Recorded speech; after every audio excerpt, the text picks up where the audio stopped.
කුඩා ජපන් ගමක සකුරා මල් වැටෙන පාරක් අසල හනා කියලා පුංචි ගැහැණු ළමයෙක් හිටියා.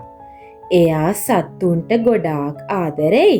පාරේ ඉන්න පූසෝ, කුකුලෝ, පුංචි පුංචි කුරුල්ලෝ තමයි ඇගේ යාළුවෝ.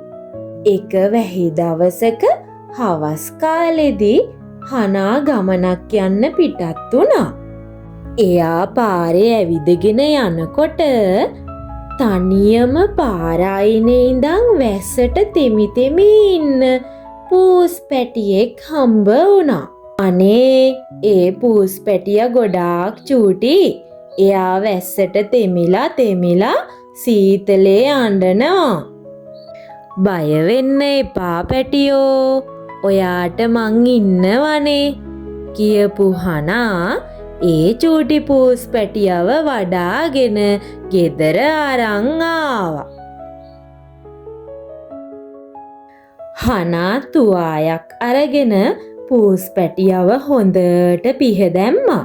එයාට හොඳ උණුසුමක් දුන්නා. හනා මේ පූස් පැටියට සුදු පූසා කියලා නම දානවා. ඊට පස්සේ එයා හොඳ සුව පහසු ඇඳක් මේ සුදු පූසට හදලා දෙනවා. ඒ වගේමයි උණුසුම් බත්, කිරි වගේ දේවල් එයාට කන්න දෙනවා. සුදු පූසත් උණුසුම් කෑම කාලා සැපට නිදා ගන්නවා. සුදු පූසගේ ඇස් දැන් හරීම සතුටින් දිලිසෙනවා. පූස හනාගේ අත අල්ලගෙන හරීම ආදරෙන් පුරු කියනවා. ඔන්න ටික දවසක් ගියාම සුදු පූසා ලස්සනට ලොකු වෙනවා.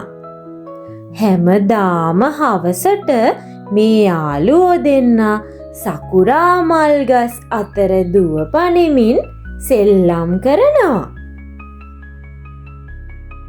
සකුරා මල් වැටෙන මේ ලස්සන වෙලාවේ හනාගේ සුදු පූසගේ කතාව දැකලා අපිත් හනා වගේම අසරණ වුණ පුංචි සත්තුන්ට උදව් කරන්න හිතාගමු. අසරණ වුණ සත්තුන්ව ආදරයෙන් රැක බලාගමු.